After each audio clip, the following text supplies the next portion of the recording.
I'm the type who seldom bathes. I'm the type who seldom flushes turds. What's the big deal? You humans are so sensitive. I'm Spike. I'm Kel, and I don't know what Spike is talking Spike about. is quoting Chainsaw Man, which Spike is not allowed to do because Spike hasn't seen Chainsaw Man or read Chainsaw Man.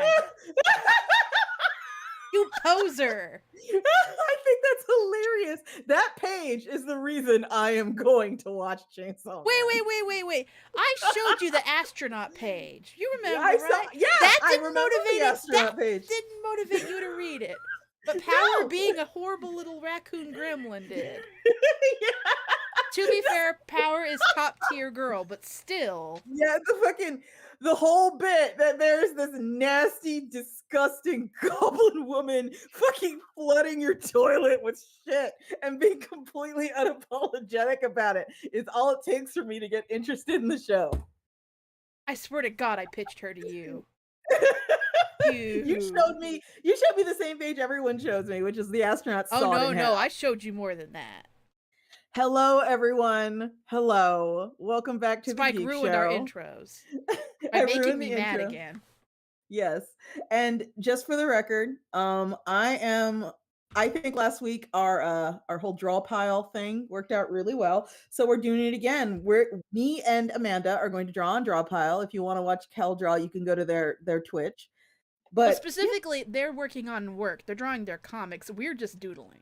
we're Yeah, fucking around. I am working on my pages for Failure to Launch, coming Mhm. soon from Iron Circus.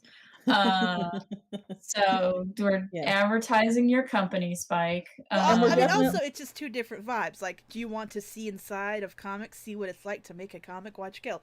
You want to just watch us doodle? I don't know what Spike's gonna doodle. We're yeah. gonna doodle whatever. By the way, It's different everyone, vibes. yeah, do a Spike makes me mad every week. I am a contrarian, so you know.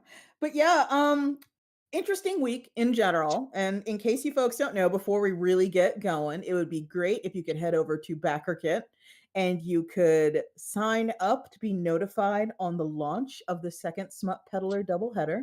Just go to backerkit.com and then click crowdfunding by BackerKit. Scroll down and you will see the link to our preview page for the Smut Peddler doubleheader. It's fucking wild as shit. I love the stories in it, and I can't wait to see what it does when it goes live. So anyway, go ahead and do that. And while I sit here and try and figure out what to draw, I'm just drawing one of my characters jumping down yeah, and doing a kick. I'm gonna go ahead and I'm drawing Tassel. I'm gonna draw on the right. Oh no, you're gonna draw on the right. Yeah, that's Okay. right. Well, no, I saved the left for you. Okay. Um, The sinister side. Okay. yeah, shoot. Let me see. Also, I I have don't to try want to balance it so that they can see what we're both drawing. So sometimes I have to draw small and I cram my stuff to the right. yeah. I'm trying to Otherwise, figure. people might not be able to see everything. Oh God. In fact, let me lower Tass's locked. Um, What's up, Kel? I have been watching different animes than you, Spike. Uh-huh. I Oh, well, have she been hasn't been keeping up watching with anime. I've been watching uh animes. I've been keeping up with Spy Family. That I am not Um, watching. Bond is a good dog. Okay. I'm pro dogs. And then I got caught up on Chainsaw Man. I watched the new season of Mob Psycho 100. Oh, don't tell me Um, anything about that. Other than it's good. Spoiler, it's good. Yeah, I figured. Yeah. Um, and yeah, that's where and then also the anime I talked about last week, the reincarnated as a fantasy knockout, Mhm. that got dubbed, so I rewatched it dubbed. Okay. Because I am a filthy dubber. It's okay. Uh, There's no prejudice here. There is only love in this room. and it was just announced at Seven Seas that they have the license to the manga. I'm gonna edit the manga, so I get to edit those idiots. Cool. I'm Oops. excited. Congratulations.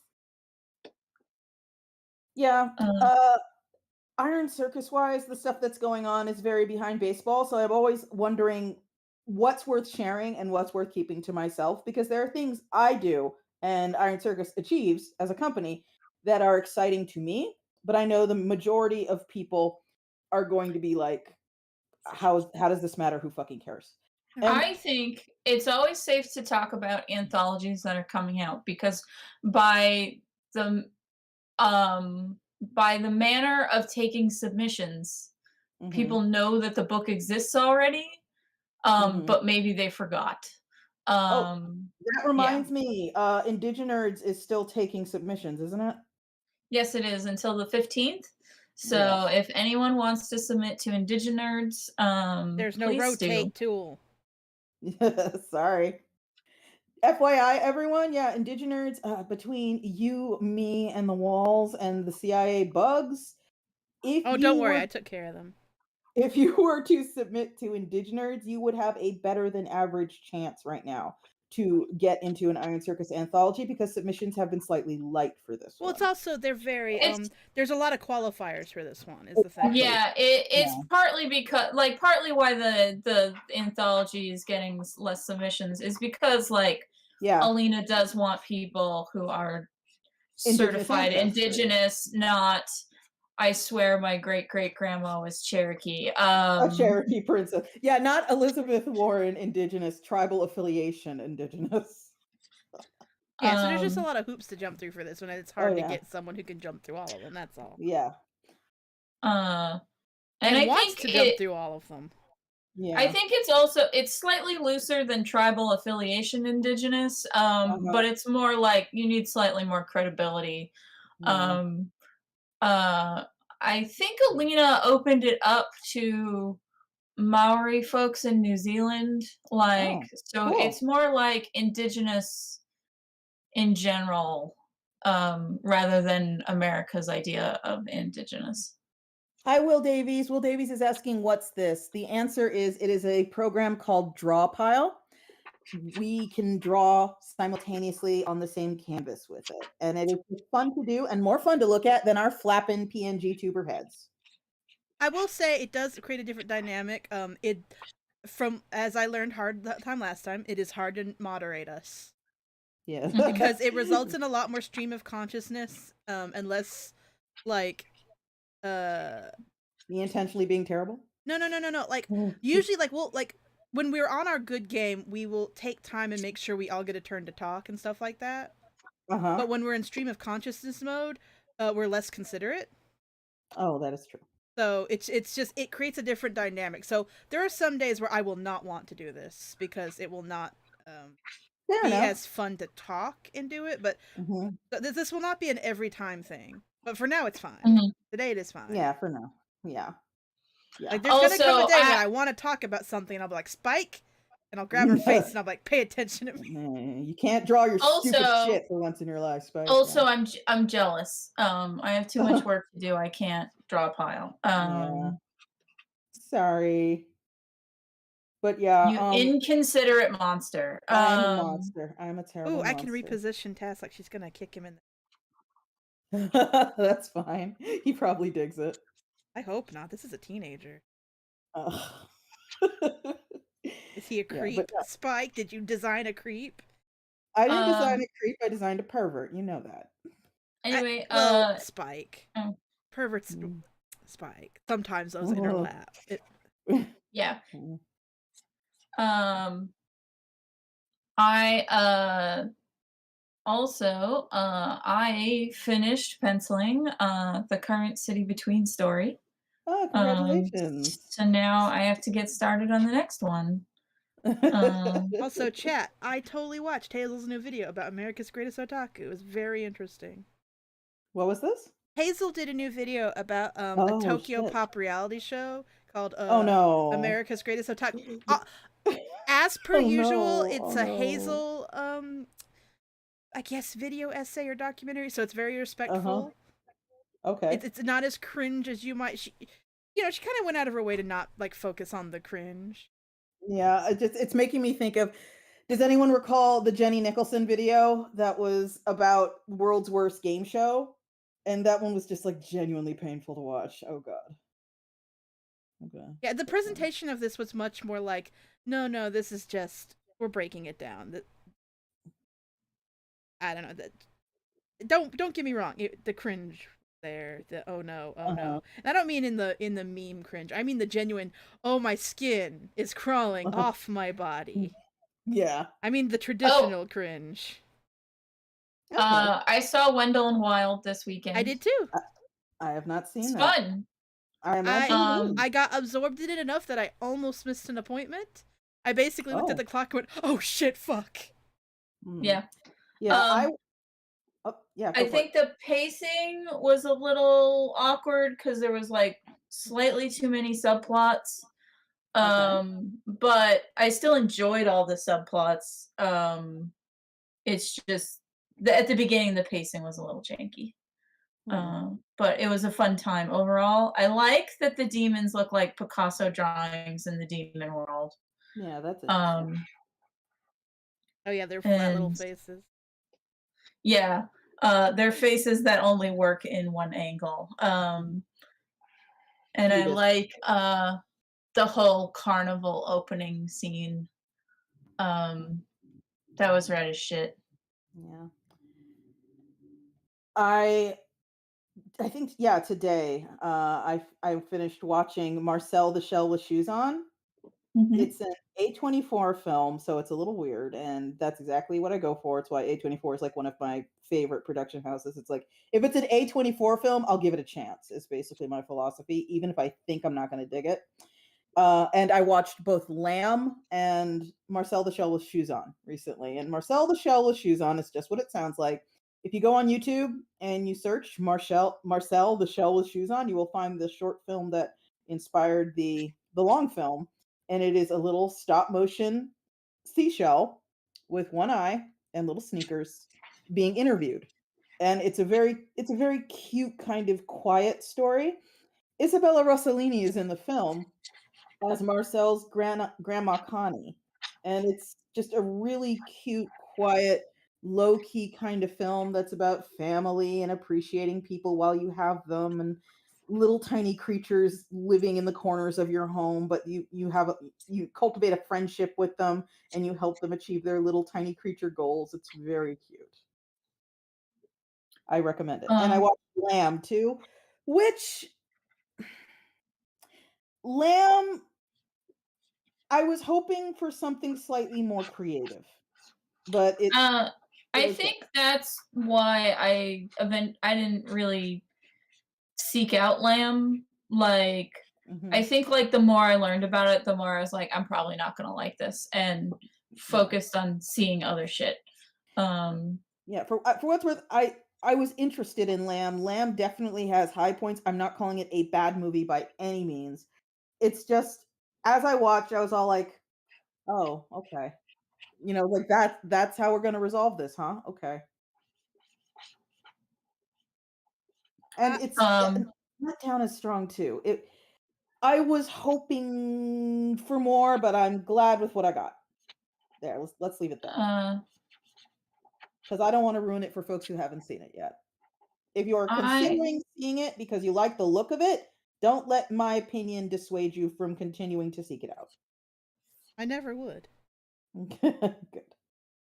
your opinion means nothing to me. No, Flip we the Good. just table we just over and frequently leave. have different tastes and things I adore. Spike is like, what? And there are things Yeah. Spike adores where I'm like, what? That's why it's good to have friends with diverse tastes. Eh. I keep seeing a trailer for a movie that I'm very tempted to see just because I cannot imagine how you could make this a movie, Oh, yeah? like a movie that lasts 90 minutes. Um, the plot of the movie, it's a small town in Ireland, and these two guys that have been Oh best yeah, Banshee! yeah, friends. yeah. Yeah, Yeah. they've been best friends their whole lives, and one of them is just like, "I'm sick of you, and we're not Mhm. friends anymore." Oh, I can. And it's like, "But why?" And it's like, "I'm just sick of you." And it's like, No, there Yeah, has he to won't be a give him a reason, and I detail. refuse to take this as an answer. I can totally see how you can make a full movie out of that. yeah, yeah, Definitely going to see that because Your Movie Sucks really liked it, and, while I don't agree with Your Movie Sucks on everything, I agree And he with didn't the only like a bunch of deception. shit I liked, and I was like, well then, Yeah. I here agree you with go. him on a lot of things. So,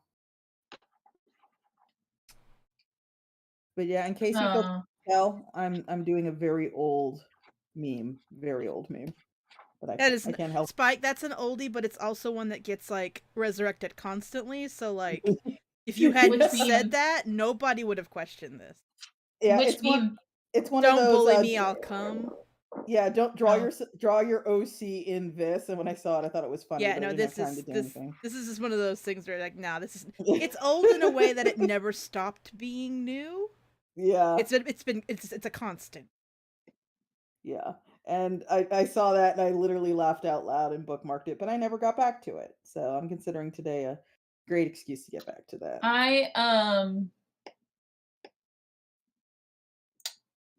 I have also been watching Abbott Elementary. That's the other thing I've been watching a lot of, which is really funny. Uh-huh. Basically, Spike, it's about an underfunded school in Philadelphia. Mhm. And you have like the excited new teacher who's ready to help kids and change their lives. Make a Uh, difference. yeah, and then you have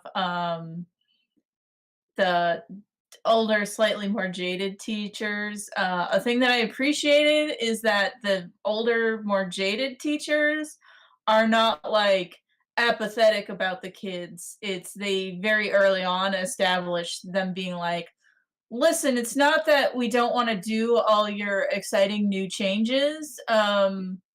because we don't care. It's because you are 100% going to burn yourself out and then the kids have no teacher.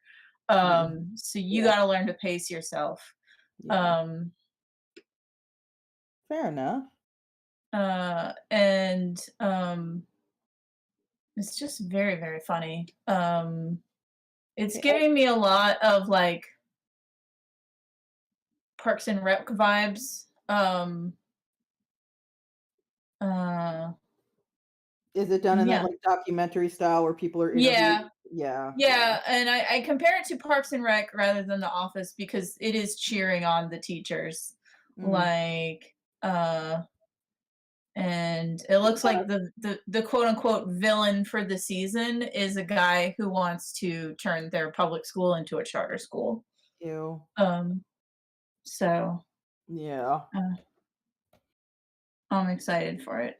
that's cool. Maybe I'll it's like I don't really consider myself a sitcom type person, but I could I don't watch a lot of them, but I do like to have them in the background while working. Uh, because you know, they're relatively formulaic, like Mhm.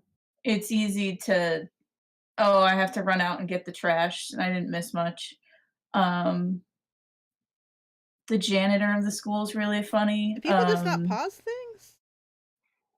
I'm just lazy. Oh, I could pause. That's a thing that's within my power, but okay. uh, You just choose not to. yeah. Yeah, I And what is liked that? Gwendolyn Wild too. Mm. Sorry, I've been waiting for an opening. Oh, it's Oh, okay. But sorry. yeah, I liked it too. Uh, I liked the janitor. Um, he was very goofy. Like I think that they gave him just the right amount of time, screen time. Mm. Uh, I cannot recall the last time I, like, sat down and watched network TV. Uh, And again, this is not a value judgment, it's just how I consume media these days. it's on Hulu. That's why I'm watching it. Ah, cool. It's all right there on Hulu. If it wasn't on Hulu, I probably wouldn't watch it. Yeah. Um, I was just, talking to my husband recently about okay. how isn't it amazing? And I actually retweeted Adam Conover on Twitter, who brought up literally the exact same point. Isn't it amazing how much worse a deal we currently have these days than, like, previous generations who just bought cable packages did? mhm. They have actually taken the internet and made it fucking worse for media consumption. They somehow managed to do the impossible and do that. And they expect you to pay a whole lot more for a whole lot less. And Yeah. I recently canceled you just talking about Hulu is what made me bring this up because I recently canceled my Hulu account because I was like, "You know what? I'm not gonna subscribe to everything, and the first casualty is going to be Hulu."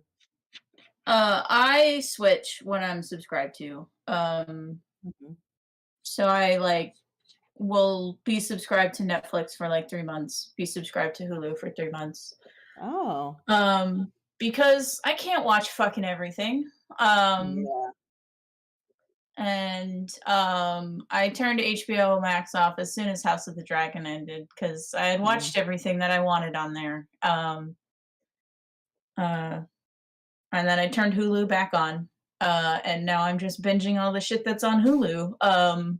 Yeah. I And then I'll turn Hulu off and switch to Netflix. Yeah, I fucked up recently because I was watching Candy on Hulu and, I Mhm. didn't manage to finish it before before I canceled, but I was like, "Am I gonna pay another month to finish Candy?" It's like, "No, I'm not." Oh, well. Yeah.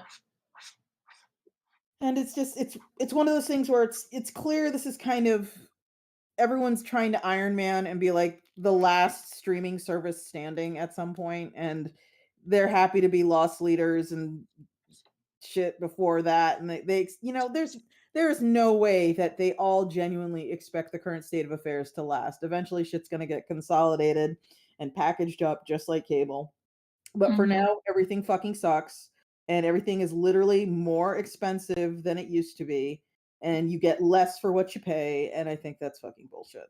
And I think that's like indicative of Mhm. how corporate interests are slowly but fucking surely doing their damnedest to ruin the internet for the sake of profit. Yep.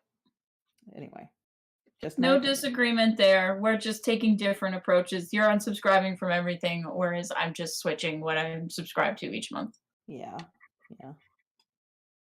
But anyway, don't Uh, bring the stream down. Not while I'm drawing stupid garbage. Good Share Bear. Where did you watch it? I'm going to assume that's for me, and I'm going to assume that's for Marcel the Shell online. Yeah, Are chat. you? If y'all ask questions, y'all need to be specific because there is a lag and delay between us. So Yeah. sometimes, like, y'all will hear something, like, I don't know, maybe a good minute after someone said it. Yeah. But um, but yeah, because I'm binging everything that's on Hulu, I am caught up on Abbott Elementary. Next, I'm gonna watch Atlanta. Um, mhm. then I'm gonna watch Keith Knight's show. Did you watch that? Oh, woke? Yeah. No, no, I haven't seen that. It looks funny based on the ads for it. And also since we know Keith, like Yeah. Yeah. we should watch his show. Yes, we should. We should. Wait, is that on Hulu? Yes. Oh, okay. Sorry, Keith. Oh my god. But yeah, part of the reason I unsubscribed from Hulu is just it was getting to be too much, basically. Yeah. It was just like, no, I can't justify everything. So the least interesting of you on a on a multi-level needs to go. Like who Listen, I'm like, I just watched the Animaniacs reboot. I should also watch Keith's show. Like, there is no way that Keith's show is worse than the Animaniacs reboot. Oh, do we have spicy opinions about the Animaniacs reboot? No, it's fine. Like, it's It basically doesn't like, sound fine. Spike, did you watch Animaniacs when it aired the original? Yes, I did. It is up to the quality of the original Animaniacs, which is, I'm sure a child would think it's funny. Ooh, But a lot of it is running on, here's a pop culture reference. yeah. Um, and there were some good jokes in it, like they introduced the new CEO. Instead of the little fat man, it's skinny lady CEO, and but Dot's first Going to kick interaction him. with Kick, kick, her kick, kick, kick. Dot's first interaction with her is, "Do you have any interest in mentoring a young woman working in the entertainment industry?" And the lady CEO says, "No, I'm a firm believer in pulling the ladder up behind me." And that got a chuckle out of me. But I feel like I laughed about as much as I did when rewatching the original Animaniacs as an adult while watching the reboot. Hmm, So it's fine. It's just not amazing. yeah. I think I might have skipped the Animaniacs reboot for ideological reasons. Yeah. Yeah. I just What are they? think of all the people out there right now who have fascinating original New ideas. ideas, and instead they said, "Let's make more Animaniacs." Yeah. Let's make it all over again. Let's make it all again. Let's I just do it. mean, the Animaniacs had a very nice joke song about that.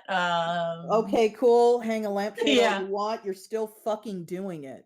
It's not satire if it's like if there's no sort of commentary on it. It's just you acknowledging it. You're not I criticizing mean, it in any that's way. about how original Animaniacs went. Yeah, but original Animaniacs was original, you know? It was in a model that Yeah. was commonly used by sort of the pre-run short features that used to be in films. It was building on that. It was doing the same sort of Mhm. jokes. Like I still think about um have you subpoenaed the witness? Gosh, your honor, I've never even kissed a girl. Like that was fucking funny.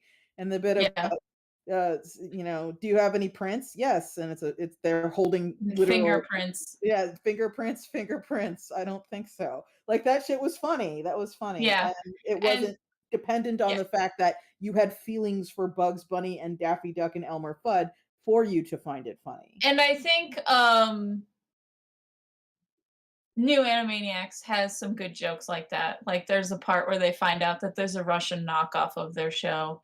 Mhm. And they go to yell at the Russian knockoff. And get there, and it's just so sad that they can't like Mm. um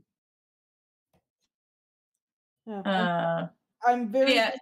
I'm very disappointed in the general direction of corporate entertainment these days, and I wish more people were also disappointed in the general direction of corporate entertainment. Yeah, I mean, I'm also like tired of reboots and want new shit, I mean, a but Yeah. lot of people are, but some people just don't. They got other things to care about. I'm yeah. not saying they don't. I'm just saying there are people who seem genuinely thrilled with nothing but reboots as far as they can see to the horizon, Mhm. and Well, I am not. I'm not really as bummed about the Animaniacs thing because it's a continuation of a thing. It's not like they like it. We're making a thing predicated on the fact you remember the old thing. It really, to me, just felt like we're just doing more Animaniacs, and I'm not against Yeah. that. Like even if it's That's several fine. years delayed, it's like it's a continuation of the same thing. It's like the same. Yeah.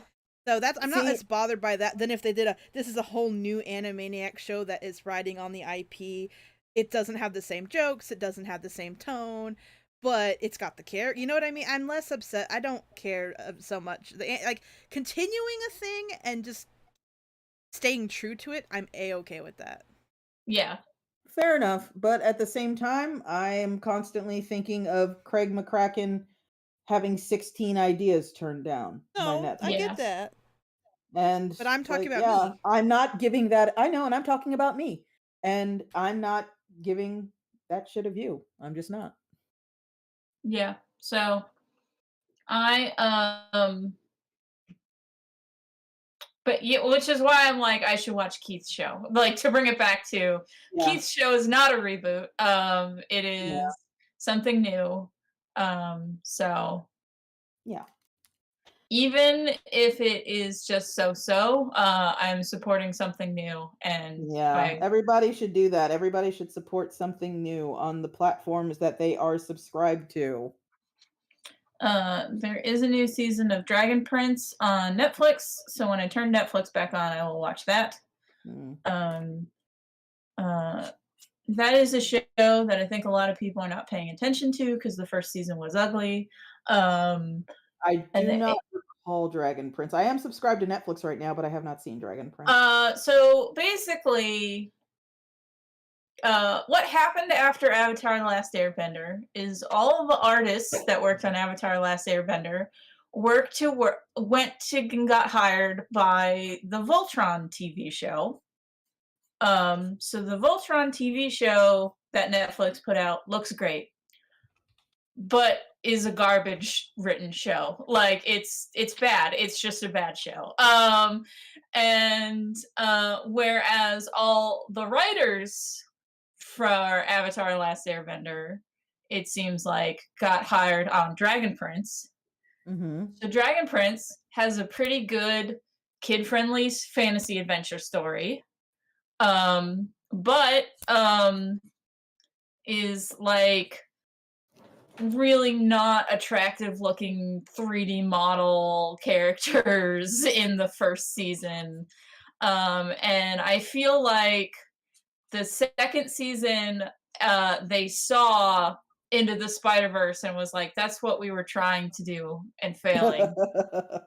So the Okay. second season looks better. Obviously not as good as Into the Spider-Verse because they don't have a movie budget, they have a TV budget. Right. And continued to be decently written. And now they're getting a third season. So Okay. I hope that their animation improved once again. Like the animation is kind of lackluster in that way that like you get when something is animated with purely like 3D models that aren't that great. Kenny Lauderdale posted a thing recently on 3D animation and anime, which is pretty interesting in case you haven't seen it. Yeah. And if you folks aren't watching Kenny Lauderdale, Kenny is a YouTube guy who talks about animation a lot. If you watch people like Hazel, if you watch people like Mother's Basement, you'd probably be really into Kenny Lauderdale. If you've ever seen his stuff, chances are decent. You saw his video about Chargeman Ken. He's just really funny and a really good watch. So, Uh but yeah, so I think I liked Dragon Prince enough that I'm definitely gonna check out the third season now that it's out. yeah. Is there going to Though be a it's been so long that I had honestly thought that they got canceled along with everything else on Netflix's animation. So yeah, did they cancel Castlevania? they didn't cancel. They planned for it to end, and now they're gonna do another Castlevania that's about a different Belmont. Okay, fair enough. That's also gonna get like how many seasons did it get? Oh, I don't 3? know. Castlevania is I another thing that's been on my to watch list, and I just haven't gotten around to it. I think Castlevania's writing is really lackluster. Oh, that's not good. There's a lot of I feel like I missed the episodes while watching it, like Mhm. because they're so focused on getting to the cool part that they skip the part where the characters like bond or whatever. Yeah, you're Um expected to care about people, but they haven't done the work to make you care. but it's also like and then that continues throughout the second and third season.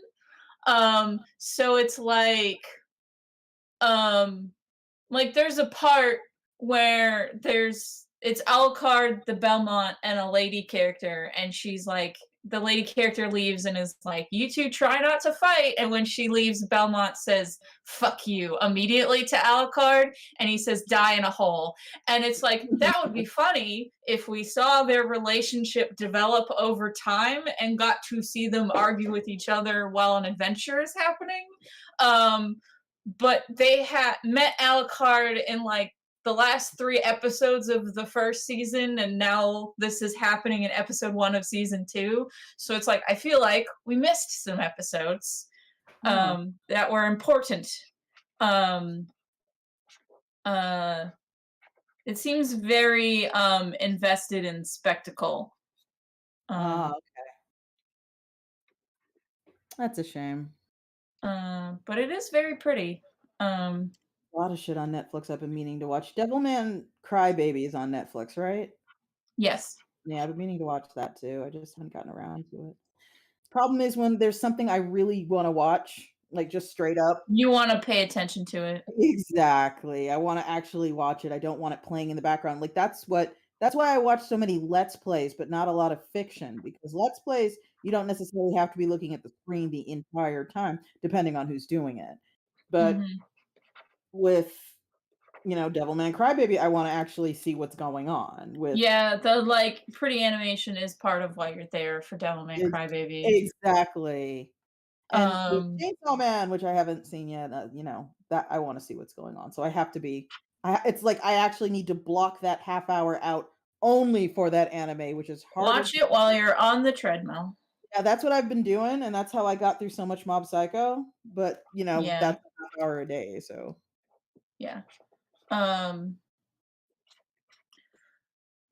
but yeah, trying to think, because I do watch more stuff with it on in the background,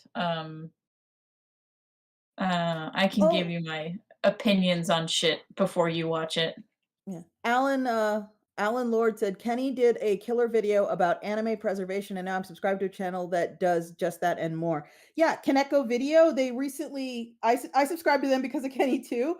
If you folks are not subscribed to Kaneko Video, they recently, I imagine for Halloween, released a anime adaptation of an American comic book about Dracula, the restored edition of it. And, it's on my to watch list too, but again, like everything else I wanna pay attention to, I have yet to see it.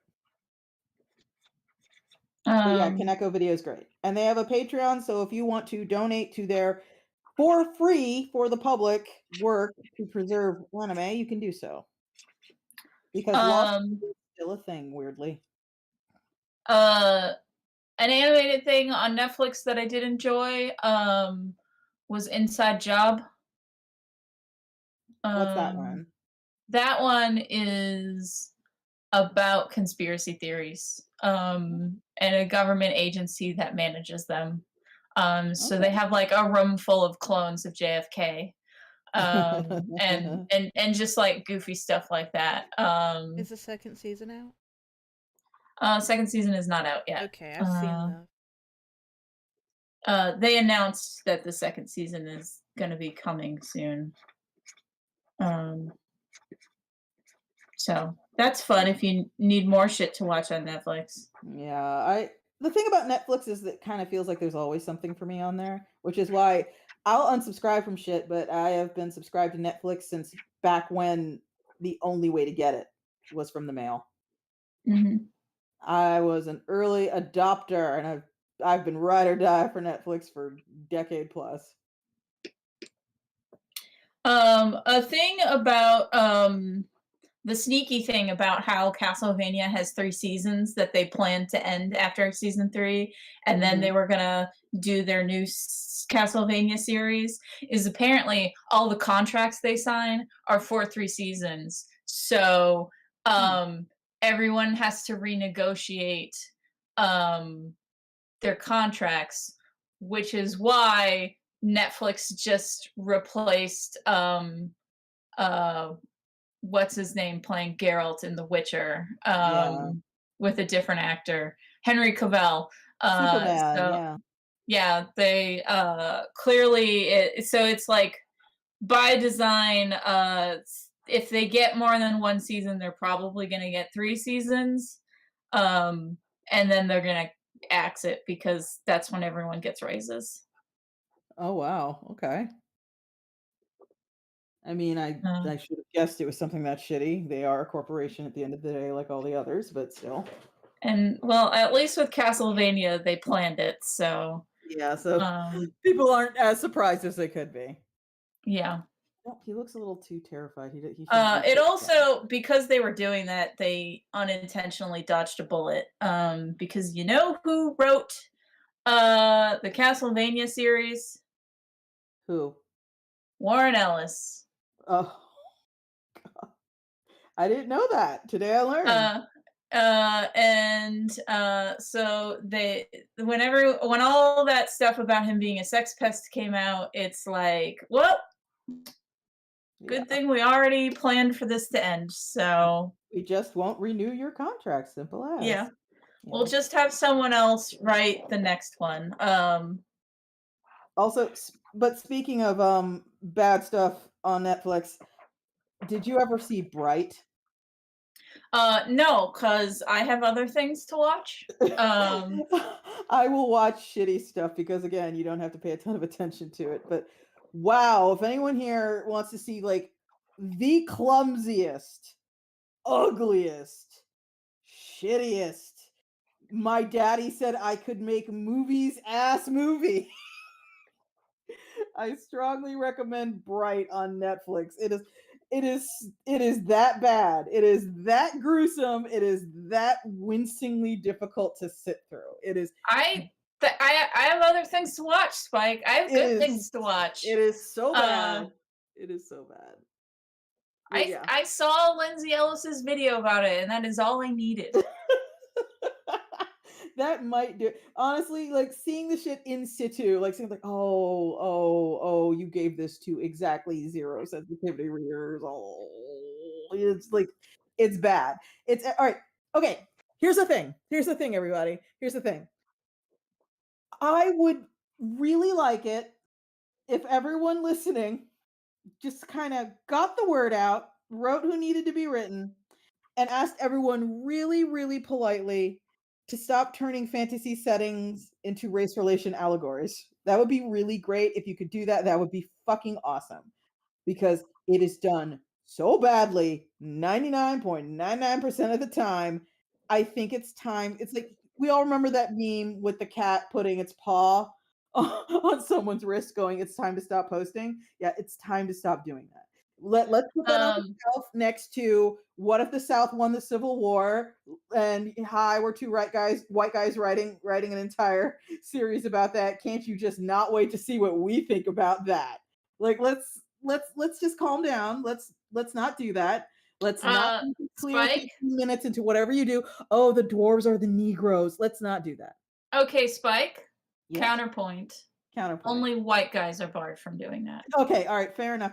But here's the thing. Cause Olive's werewolf comic darling is fucking Mhm. great. That's about a black werewolf couple in the Wild West murdering white people. So it's fucking amazing. Okay, but And here is another example I was thinking of, or not so much an example, but okay. There is a series of games that is not series, I'm sorry, a single game, and I wish someone in the chat will probably remember it. It is a game made by the same people who ended up making Outer Worlds, I believe, and also Fallout New Vegas. This is done in the style of the original two Fallouts. So 3/4 kind of isometric top-down view. And it is about a world where technology and magic are in direct competition mhm. and the aesthetic is very Victorian. So you can play an orc, but the orc will be in a tweed suit with a monocle, that kind of thing. And the races are different in the same, like they're fantasy races. They are different from one another physically and capacity wise. And that is reflected in the game world. But guess what? Guess what you can do, everyone? You can do that without making it an allegory for modern race relations. Like, for example, gnomes are treated differently than dwarves. But guess what? They are treated like black people are treated. They are treated like gnomes are treated. Isn't that fascinating? You can do that. And the authors weren't trying to say something about American race relations. They are trying to say, this is what it's like to be a gnome in this world. It's called world building. Isn't that Um, isn't that unique? so a It's YouTuber I not really like. Oh, go ahead, Amanda. no, it's me. But I was gonna tell Untold Project, no, it is not Neverwinter Nights. I thought I heard Amanda starting to No. speak. Okay. Uh, a YouTuber I really like, Sophie from Mars, did a three videos about, or four videos about The Witcher, Uh-huh. which also does fantasy racism as an allegory for real world racism, but Sophie points out that the thing that is done well in The Witcher that a lot of shittier fantasies do not do is in shittier fantasies like Bright, the people when they're being racist towards the orcs, they say shit that is undeniably true about the orcs, so they are accidentally justifying real world racism. Yeah, exactly. Whereas The Witcher is like, the humans are like, the elves have secret gold, and then Geralt goes and talks to the elves and they're all homeless and like live in the woods, so clearly they do not have secret gold. Yeah. So the Witcher at least presents you as, this racism is like our racism in that it Yeah. is bullshit. Yeah. um Yeah. uh I'm just super not a fan of that allegorical shit, and it's like one of those things where it's all like, "Oh, you're doing this, I'm out, bye." Like, I'm genuinely not interested in your opinion because that's what this is going to be. This is going to be your opinion. um but yeah, so it's the if you're gonna do it, maybe lean more toward The Witcher and that everything that the racists say is nonsense. Yeah. um The Witcher is one of those things where it seems to just constantly be happening at the edge of my field of vision, and I'm all like, "I should probably check that out at some point," but then I just never get around to it. so the books, the first two books are a series of short stories. And then as soon as the quote unquote plot of the series happened, I kind of was less interested. Because when it was short stories, they were kind of goofy. Mhm. And then the more plot heavy it got, the more serious it got. Um, the other thing about The Witcher, at least in the short stories, they're very goofy and they're horny on main. And in a way that's a lot of fun. So they're supposed to be, a lot of them are like plays on fairy tales. So the Witcher story that's based off Beauty and the Beast is Geralt goes to the Beast's castle because there's been murders nearby. And after having a conversation with the Beast, is like, well, clearly you're not a monster because you can carry out a conversation. So it's not you randomly murdering people in the village. But you are on a curse. Would you like help with breaking said curse? And the Beast is like, so turns out there are some ladies that are really into this. Um, and I wasn't very attractive as a human. So I'm good. And now let Mhm. me tell you about, and Geralt's like, wait, ladies are into this. He goes, let me tell you some stories about ladies that wanted to fuck my monster dick. Someone alright. Havlock in the chat is saying, "The game that I was talking about is named Arcanum of Steamworks and Magic Obscura," and that is absolutely correct, thank you. Arcanum of Steamworks and Magic Obscura. If that sounds interesting, you could probably find it on Good Old Games. It's very old, but I think there's enough of a fan base that someone might have updated it for modern machines. Thank you for that. um, I would recommend the short stories of The Witcher, but not the plot of The Witcher. Okay. And would Um, you recommend the Netflix show in general? uh, did you like Xena? Not really. Then you can pass on the Netflix show. Okay. Yeah, I've It's never it's it's kind of like Xena-y, but with better special effects and a slightly darker tone, but it's still goofy. hmm. Yeah, the last time I was really into a Monster of the Week show, it was the X-Files, so it's been a while. Like it starts kind of Xena-y and then slowly gets into the main plot, but like I think it's fun, but like it's not my favorite. Okay. Yeah, like 90% of what I end up watching on Netflix is documentaries, because a lot of documentaries, once again, you do not have to look at the screen. Mhm. So it's perfect for what I'm doing. However, there is this one documentary series I am watching on there, or I watched on there, that sure is interesting because it's a documentary series about people on death row. Mhm. And what the documentary does is it goes to death row, it interviews the people, and it's my favorite model of documentary where it doesn't tell you what to fucking think. It just presents what's going on and you get to decide for yourself. And it interviews the people who are on death row who tell naturally their version of events, what happened, why they're there.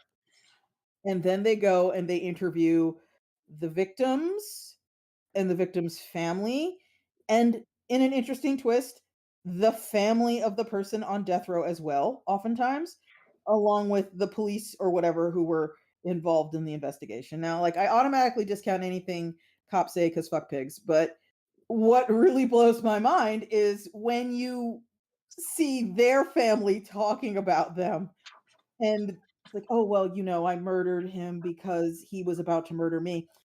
And they're talking to the inmate's grandma. The grandma's like, "That is not how it happened. Is that what he said?" It's just it's fucking wild because naturally to hear folks on death row tell it, and I should note here I am against like the death penalty. I think it's punitive and I think it's bullshit. And I think there have been Mhm. entirely too many innocent people executed by the state for it to ever be a moral choice. But to hear the people on death row tell it, like every single fucking one of them is the victim of a terrible misunderstanding. And then to hear the family tell it, it's all like, "We're just surprised he's not there sooner." It's just fucking brutal. It is a hell of a show. It's on Netflix, and you should if you have Netflix, it's not, like, worth getting Netflix for, but it's a hell of a thing because it's fascinating to see how people either remember things differently or advance their stories differently. I enjoyed the Witcher game. Yeah, it was originally a series of novels, then it was a game, then it was a TV show, right? Yes. Yeah. And it's Polish, isn't it? Yes. Yeah. Oh, here's the great thing about the novels is the author is super pro-abortion and wants you to know it. Um, I like that. like in Sophie from Mars's videos, she has a bit where she talks about how they interrupt the plot to talk about how a woman's right to choose is a sacred right and it's ridiculous that anyone would even challenge it. And then the characters look at the audience and high five each other. And um and I was like, that must be an exaggeration. And then I read it and that does literally happen. They stop the plot to talk about how a woman's right to choose is a sacred right, and that it's ridiculous that anyone would like deny a woman that right. And any lady who wants an abortion should be able to go get it. And then in a different story, it starts with a witch being brought before a king because she's providing abortions, and the king is like, I want you to stop doing that. And she's like, why? And he says, well, if you give abortions to people, it makes them have more control over their lives and less desperate, and Yep, they're less dependent on me and my status and power. yep, So you need to stop. yep, Um, yep. so, uh, yeah, I was like, this fucking slaps. Like that it's just Yeah, unapologetically like that's cool as shit. um especially for Poland. Yeah. There's a lot of oh god, fuck, shit. I know I've talked about this before, but one of my favorite sort of tales of the modern day is if you folks are not familiar with the history of Romania, they used to be ruled over by a dictator named Nicolae Ceausescu. And Ceausescu kind of did the Republican fever dream thing, which he didn't just ban abortion, he banned contraception. So we're talking the pill, condoms, everything. Because his theory, his reasoning for doing this was simply Romania needs workers. And you know what? Romania didn't get workers. Romania got a shitload of fucking kids nobody wanted that proceeded to overwhelm the orphanage system they had there, bled over into the streets so that literally every train station, bus stop, sidewalk had its own gang of literal homeless street children who all got addicted, by the way, to huffing fucking paint and robbing one another and kicking the crap out of one another all the time. Because guess what? When you force people to have children they don't want, it doesn't turn out well for literally anybody. So yeah, if you are ever curious about how truly terrible shit can get, Romania, Nicolae Ceausescu, the outlawing of contraception is worth looking into. It is a true nightmare scenario. And it's Um, especially crazy because before the modern day, this was a thing that was not considered the business of men. Like it fucking straight up was not considered the business of men. Women and the woman who took care of this sort of thing in the village, not only did she do her best to provide contraceptives, but she did her best to provide abortifactants. And she would fucking straight up let you have the baby and then be all like, "Do you want to keep it?" Like that was the deal. Do you want to keep it? Was a choice that you made after childbirth. Because a lot of air quotes abortions and a lot of air quotes contraception was after the fucking fact. It was not a thing prosecuting infanticide like before the 18th century because that was considered birth control. The history of this also, sort. a lot of babies just died, so Exactly, exactly, um, like who's to say it was murder? exactly. And in Japan, every single birth, it was the custom of the woman. Like this is like kind of like the secret forbidden history of this sort of shit. Um, it was the custom of the midwife to say after the baby was born, do you want to keep it or do you want it sent back? And sent back means she just strangles it. This was just like a common thing. This is how you did birth control in Japan before the modern period. And and again, this isn't like only a Japanese thing or only an American thing or only an English countryside thing. This was a universal feature of humanity. I actually remember reading a book when I was younger that shocked me Uh, to the fucking core. That was a memoir of a woman who grew up in a rural African country and her mother did this. And her mother gave birth and then got up and like went and had dinner and just left the baby lying by the bed.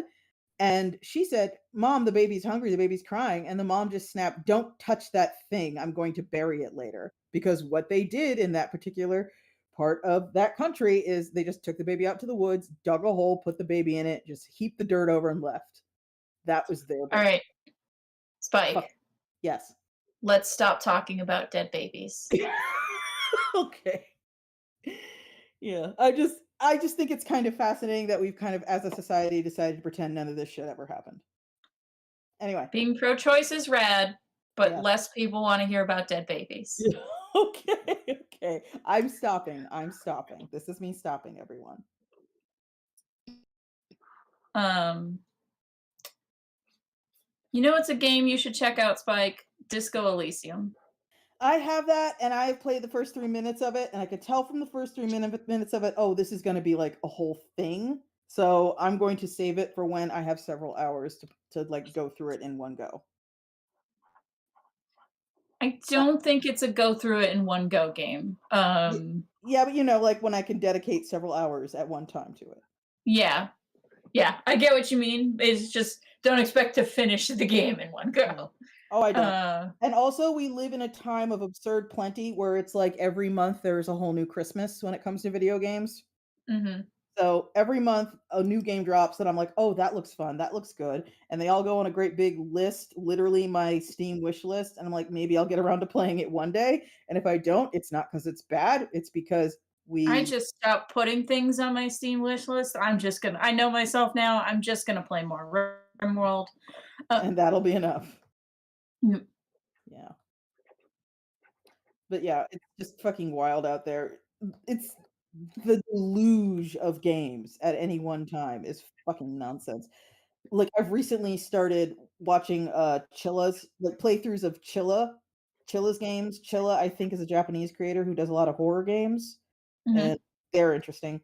And if you are interested in just watching playthroughs of games, by the way, folks, I may have recommended them before. There is a LPer who goes by Alpha Beta Gamer who just silently plays through games, little indie games. They usually take him between 15 and 40 minutes to finish. And he doesn't play like big mainstream games. He just plays little indie games. And it's Cool. really cool to watch him do it. Alpha Beta Gamer. He's fun. Sophie from Mars's channel frequently makes me be like, "Oh, I'd like to try that indie game," and then I'm like, "Oh, no, I know myself. I'm just going to play RimWorld some more." Yeah. As cool as the Forgotten City looks, I'm gonna play more RimWorld. Yeah. Yeah, that's probably cheaper. Have you heard of the Forgotten City? Is that the Lovecraftian one?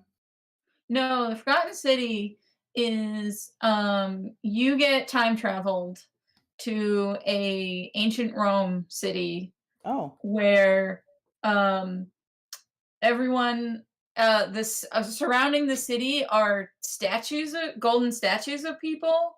Mhm. And everyone in the city has been told that the city is cursed, that if anyone quote unquote sins, um then that everyone will in the city will get turned to gold. Um, Okay. and so a part of the game is you're in a time loop and you have to figure out what is a sin, Okay. where are the lines of these rules. Also, you can debate ethics with the different people in the city on what should and should not count as a sin. And eventually you unravel like the source of the curse and whatnot. Oh, I haven't heard of this Um, one. it started as a Skyrim mod. Oh my Uh, god. Basically what happened is it was a Skyrim mod in a Dwemer like dungeon and had the same curse. Um, and like as they built it, they realized like, oh, if this wasn't Skyrim, we could push this further. Uh-huh. Um, so uh since it is mostly talking to people and discussing ethics with them, and like pushing the bounds of this law, um, one of the things that you can't do is fight people. So it isn't until you get to like one part late in the game that it's Skyrim mechanics show. Oh, Um but it's like one of the first things that happens when you get to the city is you get brought to like the ruler of the city, um and you can ask him what counts as a sin, and he's like, well, obviously Roman laws are the center of morality. ugh. um and you can tell him, I'm from the future, and what I think is moral is not necessarily what you as a Roman citizen might think is moral. And he's like, give me an example. And you can tell him, well, slavery is bad for one. And he then justifies slavery to you because he's a Roman magistrate, so he thinks it's Yep. perfectly okay. Yep. um And I probably could guess what he'd say. yeah. So by basing it on like actually like they hired a historian to like help them with all the Roman culture details. Oh, that's cool. Um I love it when uh it's historically accurate. yeah, so I would recommend watching a let's play of that, Mhm. at least if you don't want to play it yourself. Mhm. But watching Sophie from Mars talk about it, I was like, oh, this looks really cool. I want to play this, and then I thought about, but really, I want to play RimWorld some more. Yeah. Uh, There's a whole but oh, by the way, I don't know who this matters to. Probably no one. Maybe a couple people in here. But don't know if you're checking on Steam, but Dwarf Fortress has a release date. It's already out, obviously, but what I mean is the Steam incarnation of Dwarf Fortress, which, by the way, was the inspiration for multiple games you probably play and enjoy right now. It's coming out December 6th, and it's going to have actual fucking graphics, so that's exciting. And it is finally ready for prime time. It's finally ready for its big break, and I'm very happy for Tarn and the rest of the team because Dwarf Fortress is one of those games that, oops, in the time that it has been in production and been out there, it has influenced dozens of other games into existence simply by dint of someone looking at it and being all like, "Ooh, this is fun, but you know what I'd do?" And that list contains shit like RimWorld and Prison Architect and Cataclysm Dark Days Ahead and a whole bunch of other stuff. It's really cool that it's finally going to be available on Steam where, the majority of folks who kind of they don't want to put a ton of effort into finding the games they play, but they're more than happy to pay for them. Those people are going to be there. And I'm very pleased that that's going to happen. And I might actually Uh, as a sign of support whether or not Spike, I I, am. s- I sent you a link to Forgotten City. Thank you. I'm going to have to Um, hide his dick better. what are y'all drawing? I am drawing Satyr showing Boltungan his "Don't bully me, I'll come" shirt and being very excited about it, and Boltungan just being like, "You're an embarrassing creature." And the pose I have put him in was not well considered because his dick should be hanging out. And Satyr doesn't wear pants. So I'm thinking I should probably redo this, but I kind of don't want to. Amanda, what are you watching? I mean, what are you drawing? I'm drawing Starry Night, my Starry Night character. The comic coming from Iron Circus Comics. Yep. Yes. What are you thinking about, Amanda? Hmm? I don't know, not What much. you? How's Are you? Starry Night going? It's Yeah, going. good call. Hmm. I've been kind of taking a break from it to work on other stuff, but when I catch up, I'm hoping to spend most of December working on it. Oh, that's Cool. cool.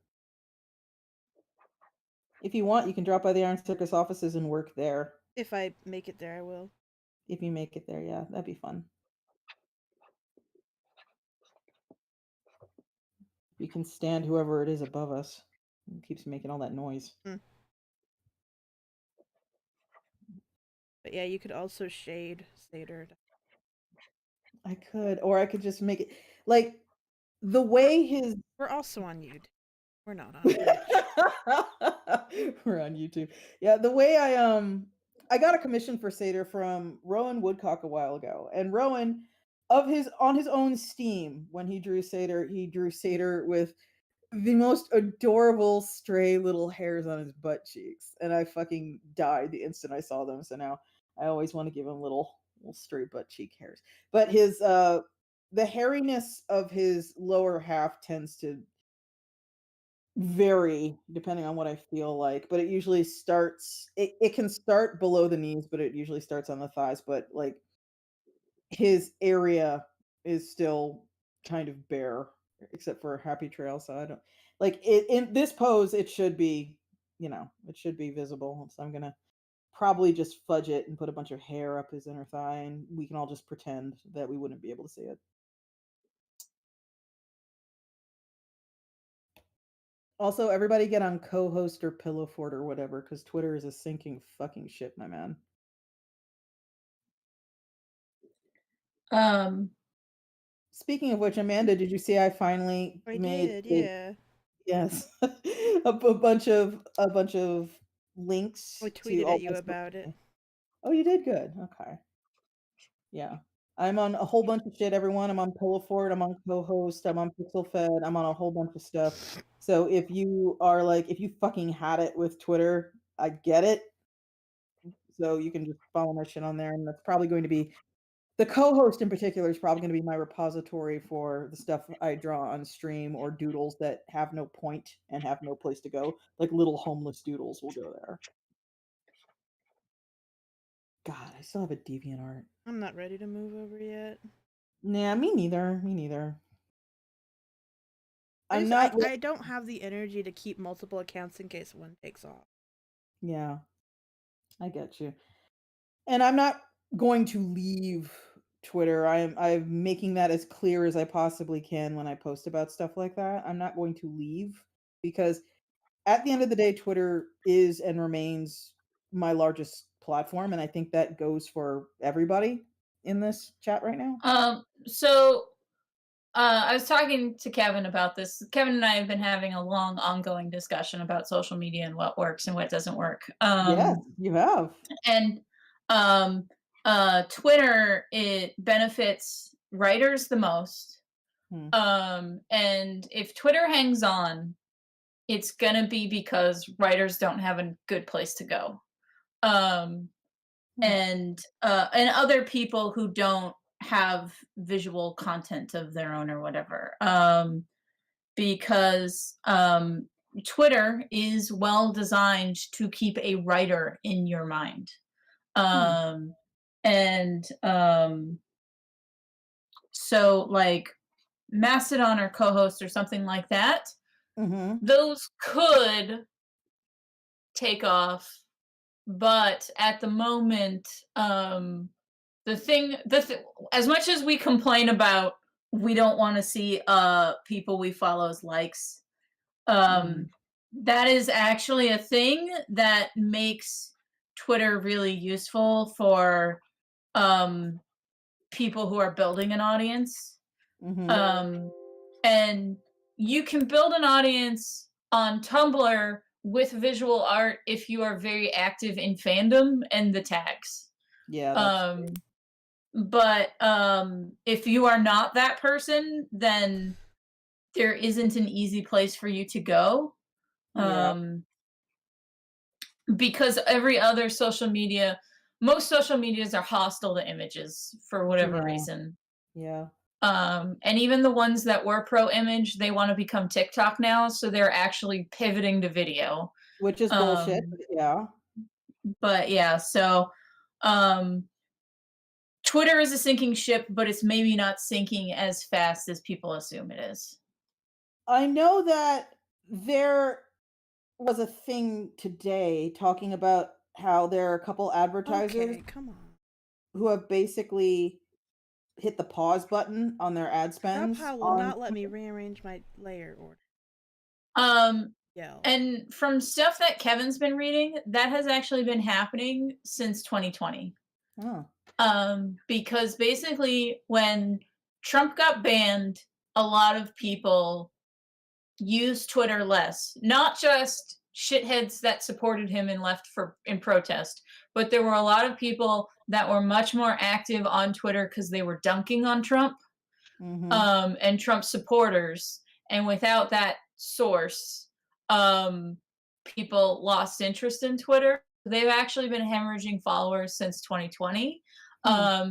This is why they were a-okay with selling to Elon, and when Elon tried to back out, they sued him because they knew that they needed to get the fuck out. Hmm. Since 2020, more and more advertisers have been for porn or other adult content.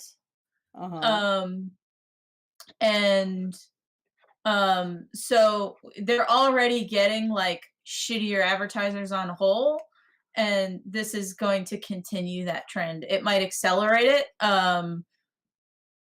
especially if he unbans Trump. Um, Mhm.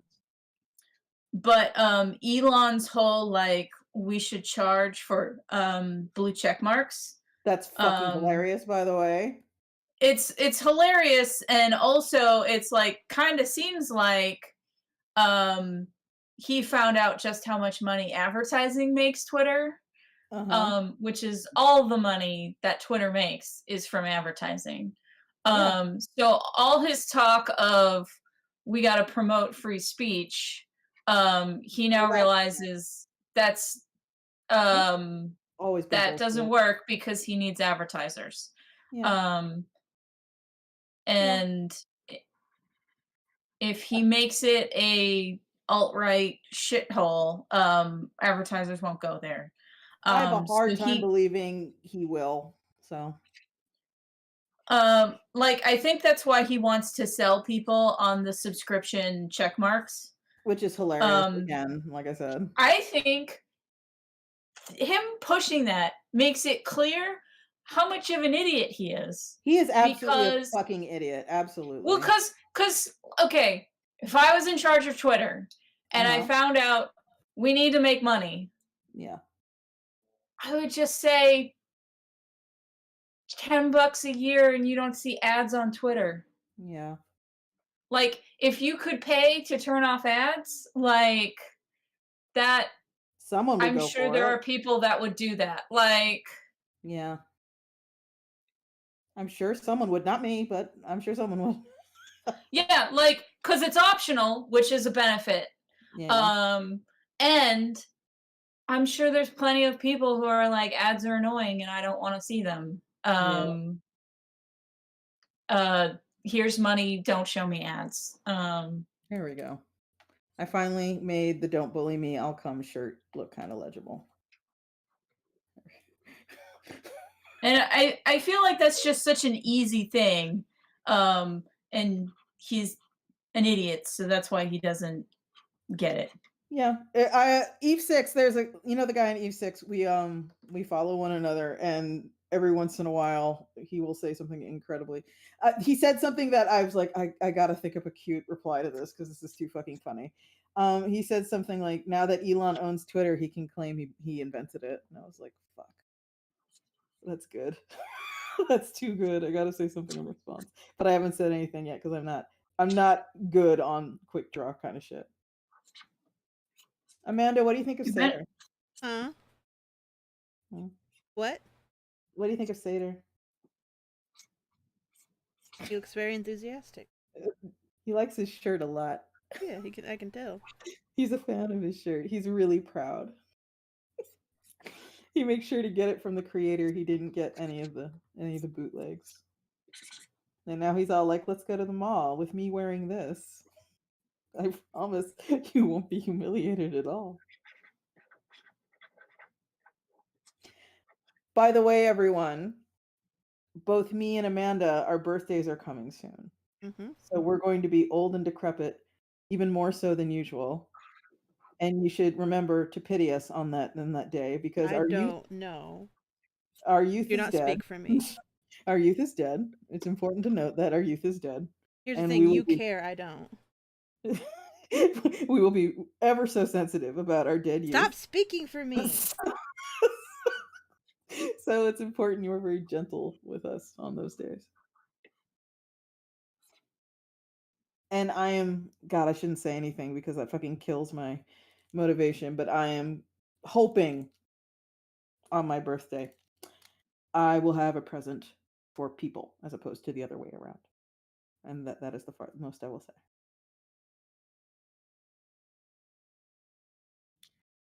You know what I miss most about Drawpile? That you can't rotate the canvas. I Eh, was just complaining. yeah, it's really integral Let whenever me I'm mute. drawing. I gotta mute. Give me a second. Okay. Hmm. But like I was saying, it's very integral to me to be able to just whip the canvas in fucking circles whenever I'm drawing over on Clip Uh, Studio Paint. Spike, how's Yes. your RimWorld colony going? Oh God, I have multiple RimWorld colonies going because folks who pay attention will know that I promised folks a LP of RimWorld if the Iron Circus I'm back. YouTube got to 1,000 followers, and it hit 1,000 followers. So I'm actually in the course of prepping for a day on a weekend sometime soon. Not this weekend because I have a lot to do, but a weekend sometime soon where I just play for 4 or 5 hours and I make a nice little scripted series out of it. And I have been prepping a bunch of colonies just to see what I want to do. I have a very general idea of what I want to do, but the ones that this looks bad, but the ones that I know I won't do is the Mechanator one because fuck, that is slow. The Mechanator shit is really, really slow. So I won't. Like making and controlling the mechs? Yeah, like leveling up your Mechanator abilities is so fucking slow. Oh my god. Like it's actually kind of the most boring RimWorld has ever been for me. So I'm not going to do that. That is for sure. I have not even, by the Um, way, touched the blood drinkers, the space vampires, so I don't know about them, but I know what I'm definitely not doing. Um, I made a little practice colony just to like feel the vibes before all my mods are done updating. Mhm. Because I'm still waiting on 80 mods to update. It's hard to draw with And glasses. what'd you say? I was just saying it's hard drawing Seder with glasses. Uh, so I'm waiting on 80 different mods to update. Yeah. And I just wanted to like see how the child rearing stuff works, and Where is a color kids are picker? I'm so Ooh, there it kids is. in the game are a pain. Much No, like kids in real life. no, the kids are fun in game. The kids are fun. I love the kids in game. The way they run around and you have to make sure that no bobcats try and eat them and stuff. I love that. Yeah, I locked my kids inside. No, mine want to go outside, so I let them run around near the colony. They can only go to the home area. They can't go anywhere else.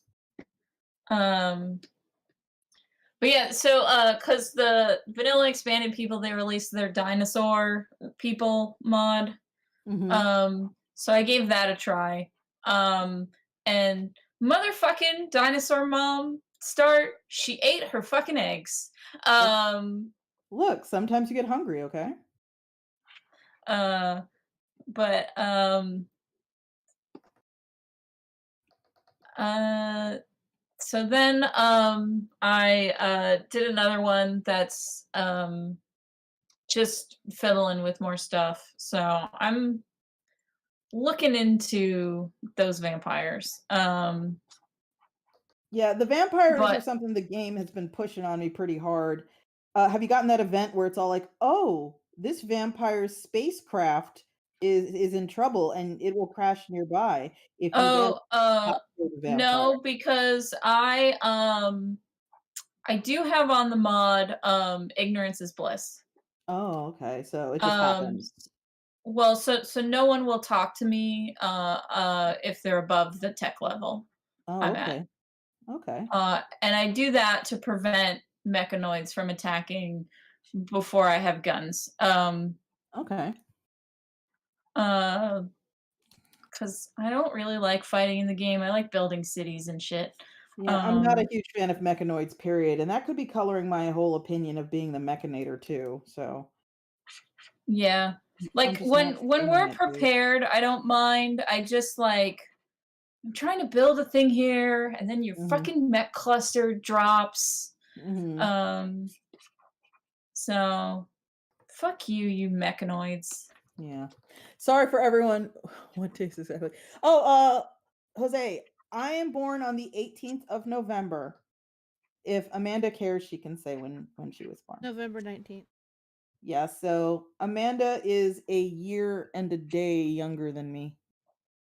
Yes, you No, are. Yes, you are. Several I'm years. several No, year and a years. day. It's a year. It's a year. No, Yes. Amanda's okay. old. Yeah, I am absolutely. old, Yeah. but It's the kids. That's Not that old. no. Shut the fuck up, Cat. you're the one Uh, Amanda's forcing the me to. same age as me. Yeah, uh, yeah.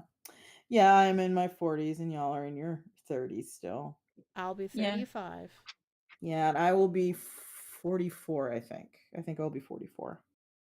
See, once you get old, you fucking it gets less definite. And you're like, shit, wait, how old am I? Oh, the whole year I was 33. I thought I was 32. Yeah, I thought I was 44 for most of this year. I'm like, no, wait, I'm 43. I was very Listen, I embarrassed only because I had been tell. remember It doesn't matter, but I had spent a year telling people I was like, I just skipped a birthday, I guess. Yeah. Post a wish list. OMG. I will not post a wish list. I want to give y'all a present as opposed to y'all giving me a present. I want presents. So Amanda wants presents. So so Amanda, if you want, you can post That's a a wish lie. I list. don't. You want 0 presents? I have weird feelings about presents. Okay, so I should send this diamond ring back to Tiffany's? Yes, Okay, I'll do that. And you don't want the pony, right? I should I just give the definitely pony don't to want the pony. I will give the pony to the glue factory. horses are monsters that walk on their toenails. That's not fair. No, Horses are no, they're delicious. monsters that walk on their middle fingers. Yeah. There But we it's go. still their nail. Yeah, Stuff. but I think it's more offensive that they're constantly flipping me off. There we go. This is not an ideal Seder Yeah, form. I just have weird feelings. Presents, they make me feel. Oh, okay. Same. But you would not mind being told happy birthday on social media, maybe? I'd be okay Oh, with it. okay, cool. I don't have strong birthday feelings. That's fine. Birthdays are largely meaningless anyway. In fact, I kind of forget other people care about their birthdays, so that kind of puts me like, oh, that's right, happy birthday. Oh shit, I forgot to say it because like when it's my birthday, I'm like, okay. Yeah. I honestly I don't worry too hard about adult birthdays. When you're like a child and it's the only thing you got, Like I I am if try I. and I'll go for it. Oh, I was just saying, if I do end up in Chicago before my birthday, that would be cool. It would be nice to spend it with people, but at the end of the day, it's just a day. Yeah. And when you're a kid, it's like you don't have a lot of special days and you don't get to say when your days are special. So the birthday is like, oh, hey, maybe this day I will get cake and a party. So if it's a kid, I'll try and remember a kid's birthday. But if you're old like me, or you're just in general an adult, if you're out of your 20s, I basically follow your lead. If you say it's my birthday on social media, I'll say happy birthday. If you don't, I won't. Because I know people have mixed feelings about birthdays, especially as they get older. So, Um, I just read a thing that Twitter is apparently shutting down their office because they're firing so many people. They don't have enough security to escort them out of the building. that fucking idiot.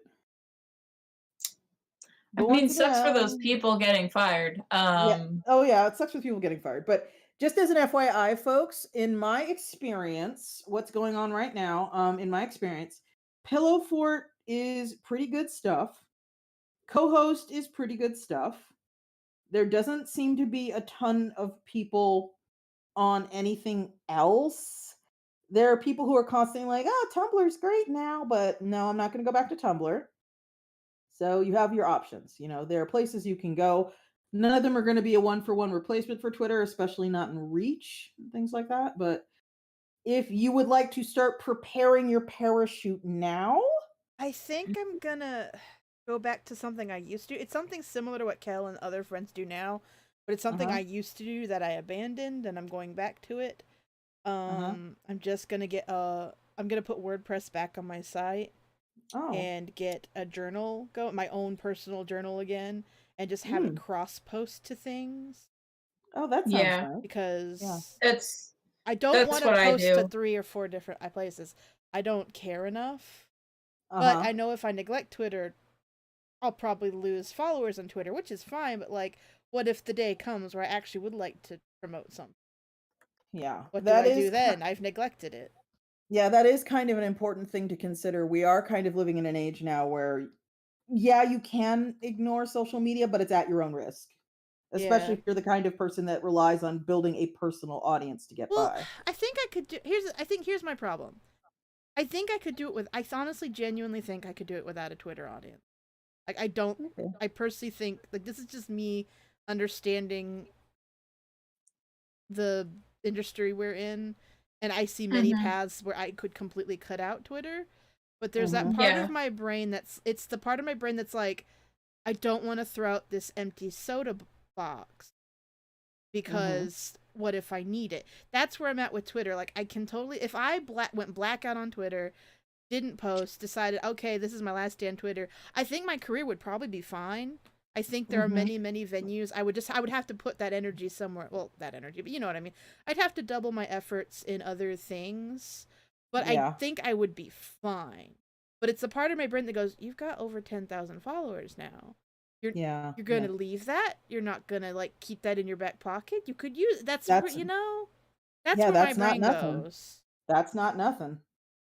So I have half the people that follow me on Twitter follow my newsletter, and I get much more interaction with my newsletter Hmm. um, than Twitter. What kind of So I'm interaction? well, like when I tell them, "Here's the thing I did, go buy it," or a bunch of Oh, people. you mean like in terms of Uh, like it working? as promotion. Yes, yeah, Yes. it working and getting me what I need social media to do. It got everyone that joined my Discord were people that came from either my Patreon or they came from my newsletter. Yeah.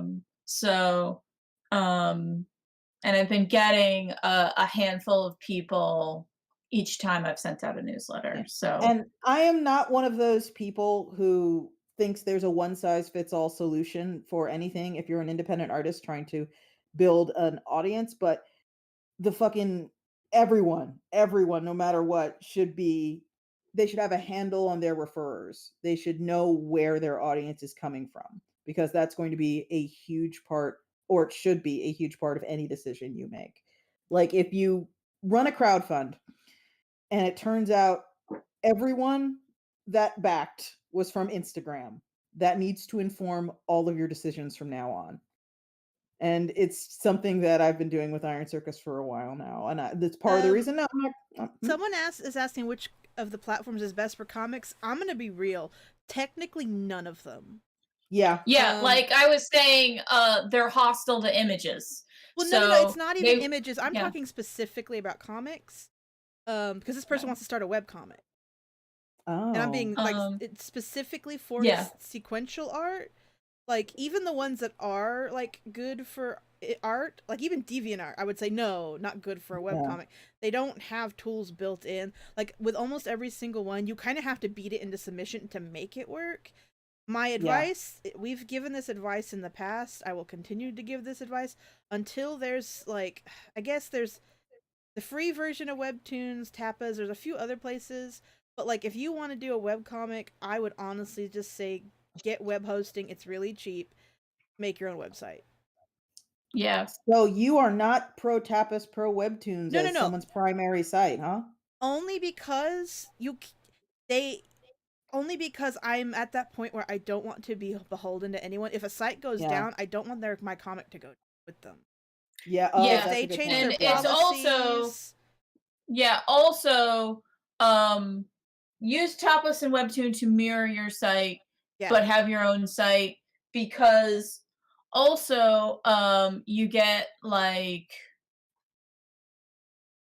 Amanda said, they change their policies, but part of Kevin's research is he has an anonymous source that it is really hard to get someone out of Webtoons. Like, how do you so mean? yes, you might get a following on Webtoons, but they're never Oh, checking anything you do outside of Webtoons. oh, That okay. includes a crowdfund, that includes a Patreon, that includes like I can confirm that is a correct observation. When you say hard to get someone out of Webtoons, you mean specifically secure a fan. well, to yeah, get them to leave the platform to Yeah, view the rest of yeah, your work. yeah, yeah. I got you There are now. people who are there are fans and readers who are ride or die. I will buy your book. I will read your Oh, yes. webcomic. I will. Are you making a video game? Hell, I'll even back that. I don't even like video games, but I'll give it a try. And then there are people who are like, you are my favorite creator on this platform. If you were not on Yeah. this platform, I would not read your stuff. Which I mean, Oh, hey, for that's still sure. an honor, but you Yeah, cannot count on that person to follow you to like the next site. I have literally seen that shit in action specifically with Webtoons where I have seen people on Twitter saying something along the lines of, my Kickstarter is funding so fucking slow, but I have hundreds of thousands of followers on Webtoons. It doesn't make sense. I don't fucking get it. What's going on? I get it. I am not surprised to hear this. My anecdotal observational evidence for this being confirmed by Kevin's research makes total sense. hmm And But I was just going to say, you don't necessarily want people who are fans of comics. You want people who are fans of you. I mean, both can be good. They add up in the end. It's just Oh, yeah. It's more just yeah, getting them to follow you to other places. Like yeah, is the key. Like, because if they're just generally fans of comics, but there's still someone who backs Kickstarters, other crowdfunds, backs Patreons for those comics, yeah, they're fans of comics as a medium, and they're gonna find comics wherever they go. Uh-huh. whereas a webtoon person might just be a webtoon person. I think this is Uh, also a side effect of Webtoon having an incredibly low bar of entry. Like, if you find something that you want to get a little reminder whenever it updates, all you have to do is just press a button, and you can be mhm. kinda into it. You don't necessarily need to be a super fan of it. You're like, "Oh, I wonder where this will go."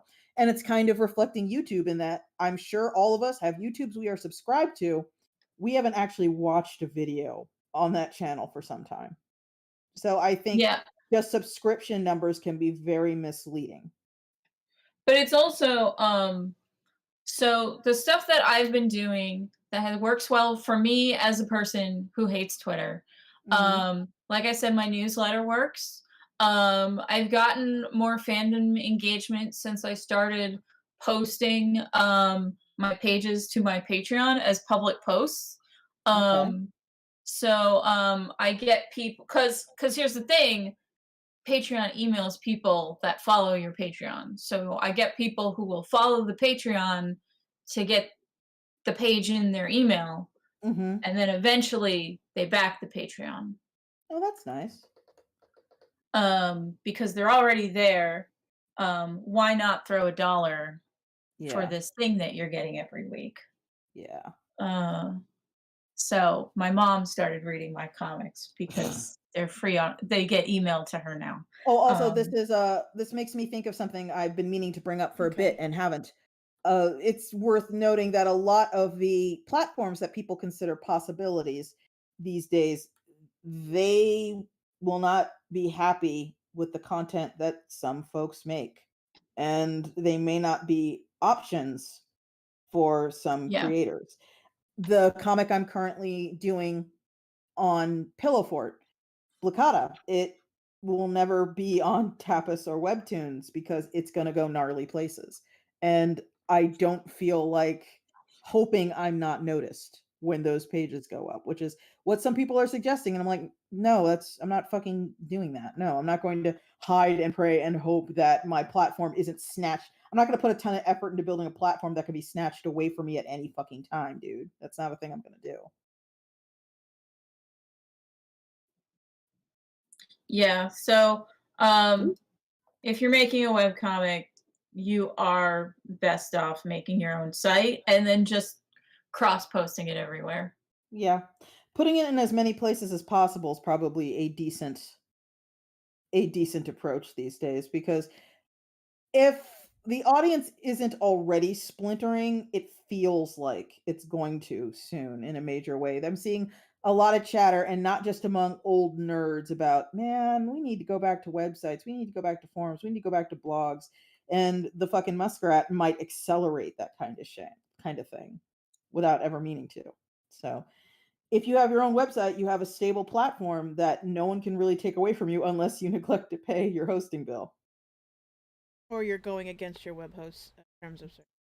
Or you're going against your web host terms of service, also It's that. always good to know. Yeah, make sure you read those. What do you think of Seder, Amanda? Mm, He's nice. very he's very pleased with his shirt. Yeah. Oh, it's such a stupid fucking meme, but I like it.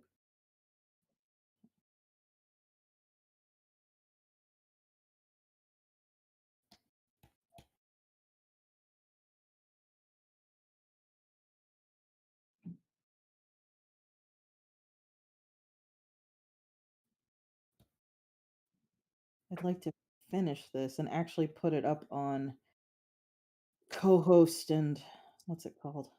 Uh Next Twitter before. Tuesday, I am gonna watch the movie Wolf, starring Jack Nicholson, the 1995 movie. If anyone would like to join in my Discord, we're gonna watch it at 5 p.m. Pacific Standard Time. Are you gonna watch it in Um, Discord? yep. Oh. See, my husband watches a lot of movies on Twitch, and every Hmm. time I come over and look at them, I'm like, "This doesn't feel legal." And he's like, "Oh, it's not." It's all these old kung fu movies and goofy horror films and shit. And so I'm curious these days about how fucking easy it appears to be to pirate everything. which is kind of the exact opposite of what I imagine most media folks want. The thing is, it's easy to. The easy part is the pirating. The hard part is getting the media in the first place. Yeah. Yeah. Oop, that's not looking good. Yeah, I just put it on, well, these are all movies that I own so far. I am plugging in a Blu-ray to my computer, and, um, So you're not uh using any watch party yeah, apps. I'm sharing my screen with the Discord, but I am using things that I own. Mm. So it's a digital version of telling everyone to come to my house and watch it. Uh, See, I'm getting the same feeling I got when I was a kid in like grade school, and the teacher would pull out the TV on the cart and it would show the FBI warning at the front that's all like, this is not for broadcast anywhere outside of home capacity.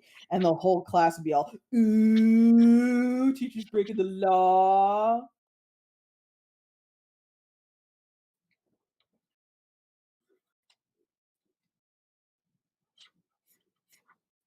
Not that I have an issue with. um,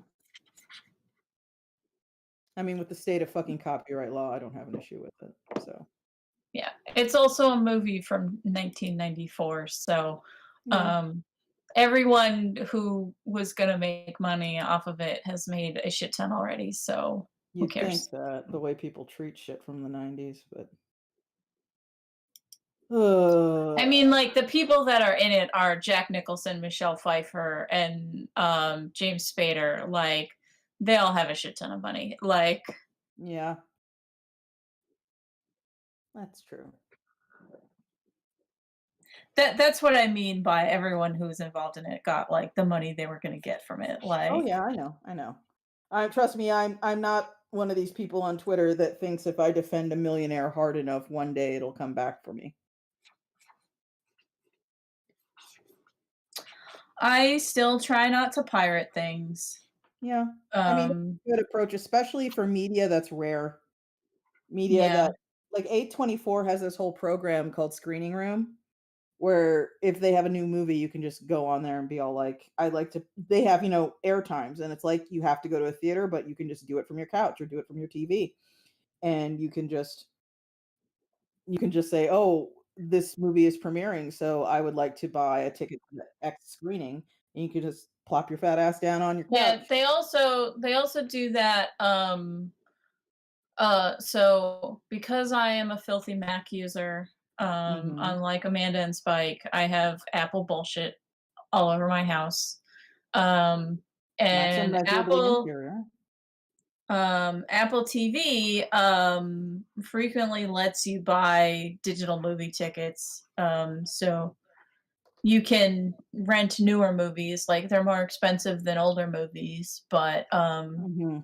they're comparable to a movie theater ticket, It so kind of blows my mind how much people seem desperate to yank back all of the very few cool things that came out of pandemic lockdown, and one of them is streaming new films.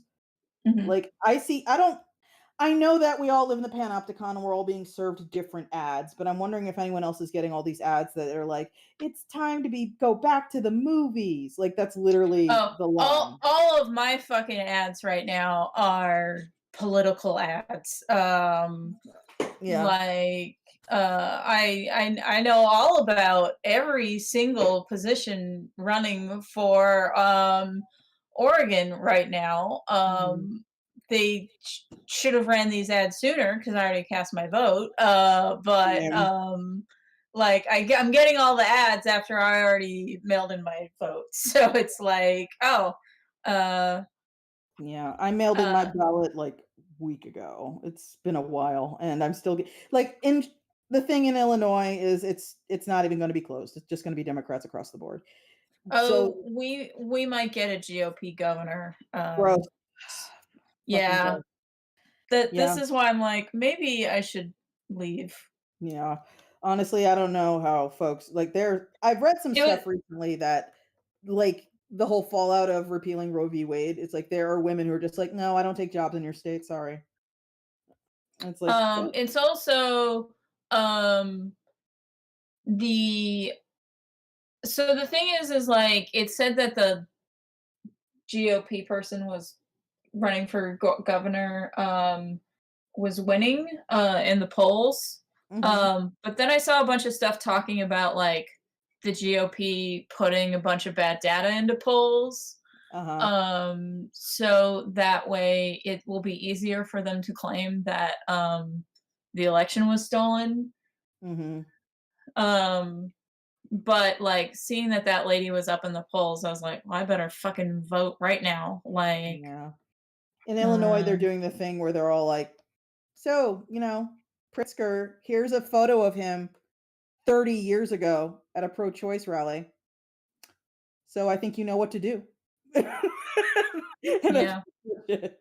And it's like, yeah, I mean, I didn't need to be told that. It's not even going to be a thing. But yeah, I voted weeks ago. The thing that's fun about voting by mail, it's so great because in Illinois, I know this isn't the case in other states, but in Illinois, we also elect our judges.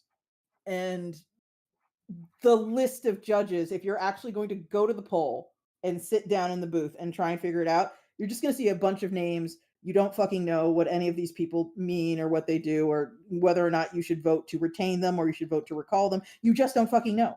But if you vote by mail, there are multiple lawyers associations that are all like, yo, Illinois, you want to know who we think is a shit judge and the reasoning why? Here's a PDF. And so I just open that up and I scan it really quick. I'm not going to sit here and pretend I read the whole thing in depth.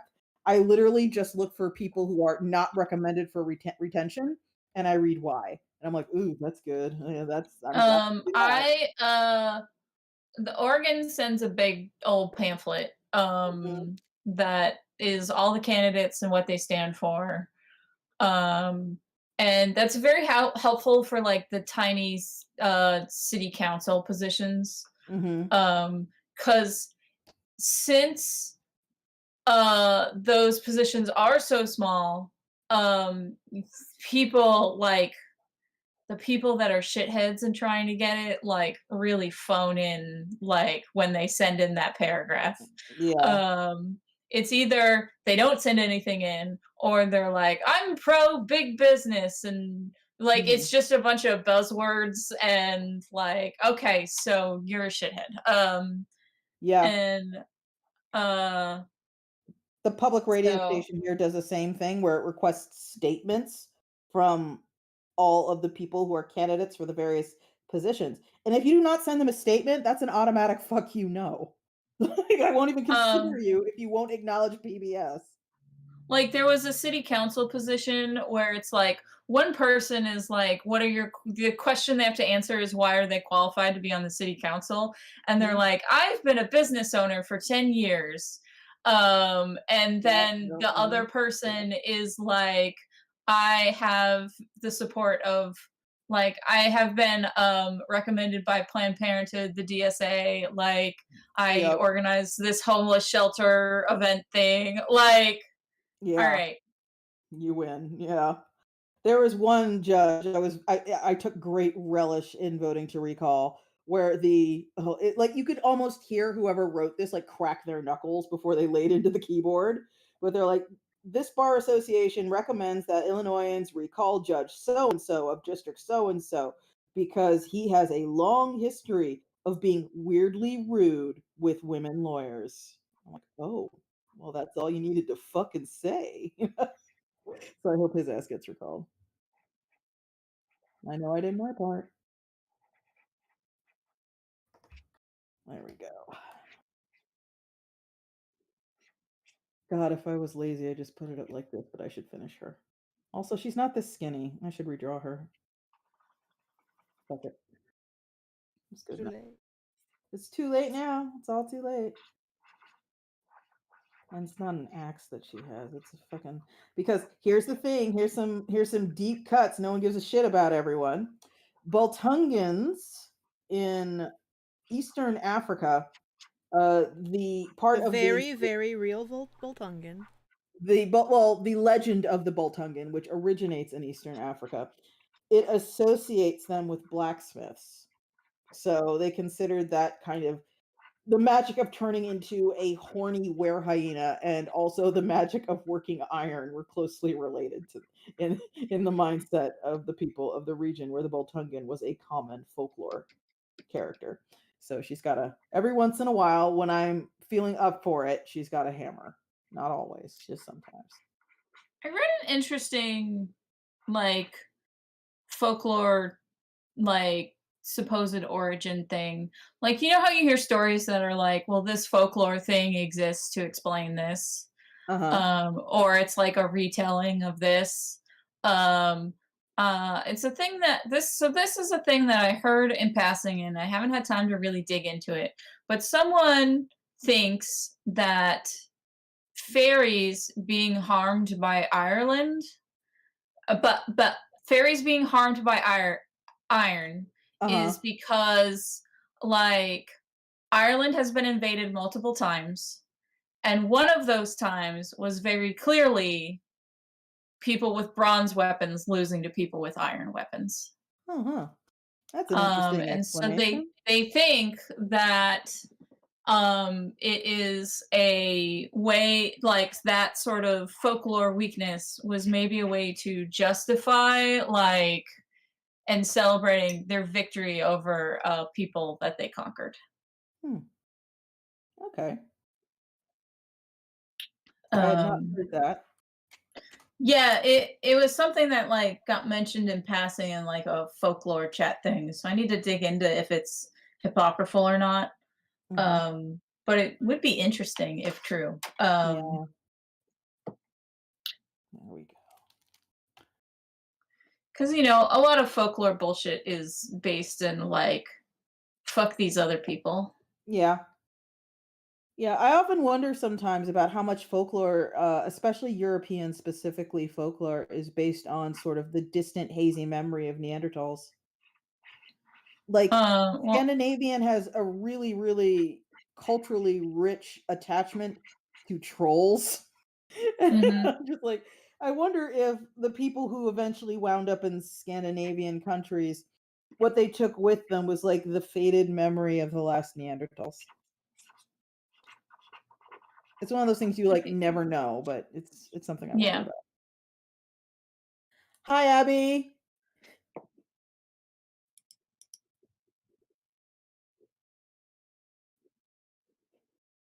Abby's explaining that why we call them barbarians. And I always heard it was because of the whole bar. Thing. I didn't know it was about beards, but that would make sense because Romans weren't huge fans of beards for most of their history. Mhm.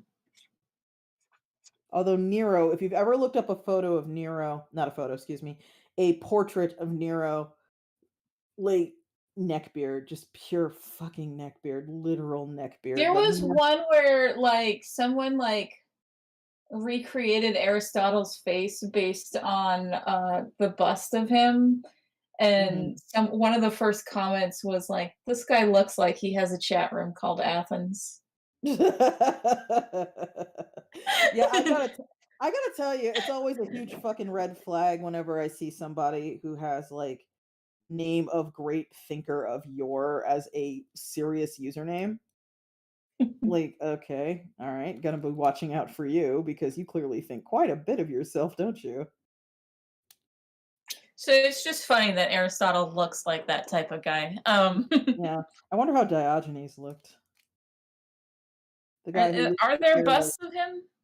there are paintings of Diogenes, but I don't know if they're actually from life, you know? Yeah.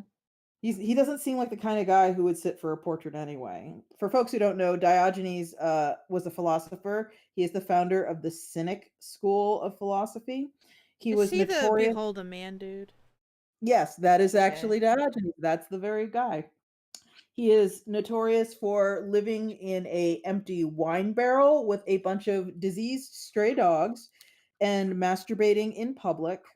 And the behold a man story is another philosopher was trying to define man like man, just trying to define man.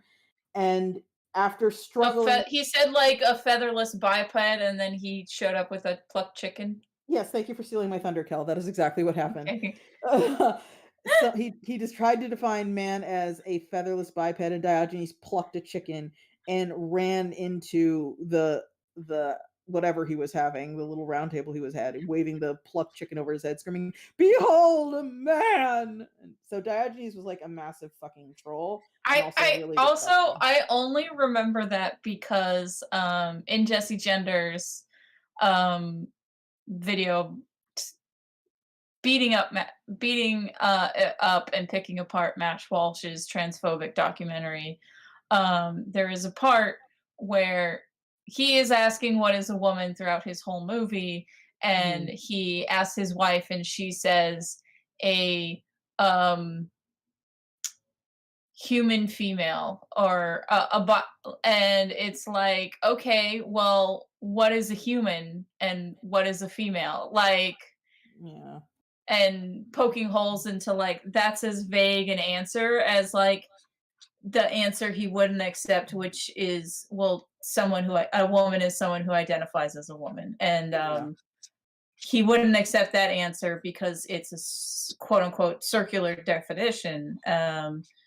And it's like, okay, well, what's a female? What's a human? Like, yours is also just as vague. Like, Yeah. Actually, the whole "what's a human" thing is actually a pretty interesting conversation if anthropologists are trying to have it. mhm. Because there's a lot of arguments over, when do we draw the line? Because anyone who has been around for a while has probably run into denialists, uh evolutionary denialists Joe's in who my chat correcting me. It was adult human female was the exact words. So it's yeah, what is an adult, what is human, and what is female. yeah. But, the discussion over where at what point do we draw the line? When is something a human being? When do we consider them part of the human family? And they can't agree on that because it's one of those sort of unanswerable questions. We don't have access to a living, breathing Homo erectus, and we never will. So we can't answer that kind of question. How human were they is something we have to guess from very paltry evidence like bones and maybe some stone tools. And a lot of people for a long time were like, well, there, tool users, there, that's the hard line we can draw. And it's like, no, because Crows. capuchins use tools. So they aren't human. So that can't be Crows. it. Crows are human. They use tools. Yeah, crows use tools, chimps use tools, capuchins use tools, sea otters use tools. But before we figured all this out, that was a big thing, like the tool using ape, that was human. But that's clearly not good enough because chimps are not human and they are tool using apes. And it's like, well, culture. Like, no, we have found animals have culture. There are things that certain groups of animals in certain parts of the world do, and then similar animals that are the same species but live 50 miles away, they do it a different way. Chimp troops have culture. That's been observed. So it's not culture that makes us human, and it's not tool use that makes us human. And at what point, when you're going back in the anthropological record, in the fossil record, do you go, okay, here, these people aren't people anymore, because all kinds of things, qualities we consider human, predate humanity, like tool use and empathy and all kinds of shit. Like, there are no easy, simple answers in science. Not if you're really fucking thinking about it and considering every parameter and every possibility. The desire for simple answers is really common, but it's not one that's often fulfilled,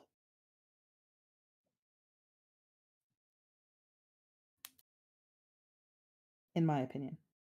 Yeah. I get why people want simple answers because people want a simple world because a simple world is easy to understand, but the world is simply not easy to understand. There are entire swaths of the human experience that are not easy to understand if you're not there living them, and there are people who are fucking living them who don't understand them.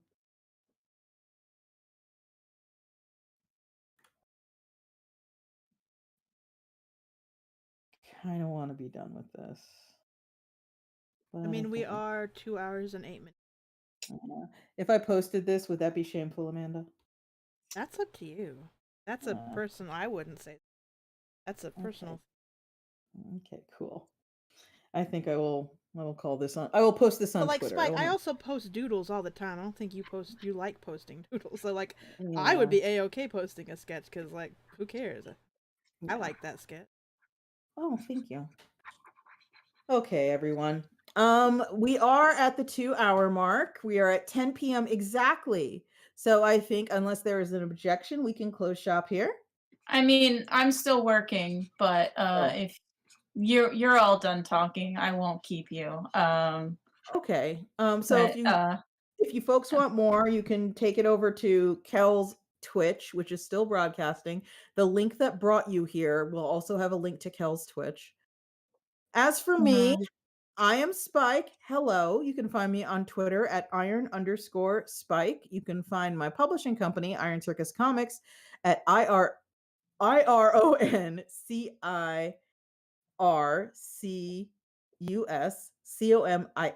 Iron Circus Comics, with comics spelled Comix, because spelled properly, it will not fit. You can also find us on Instagram at Iron Circus, all one word. Iron Circus Comics is also on Facebook.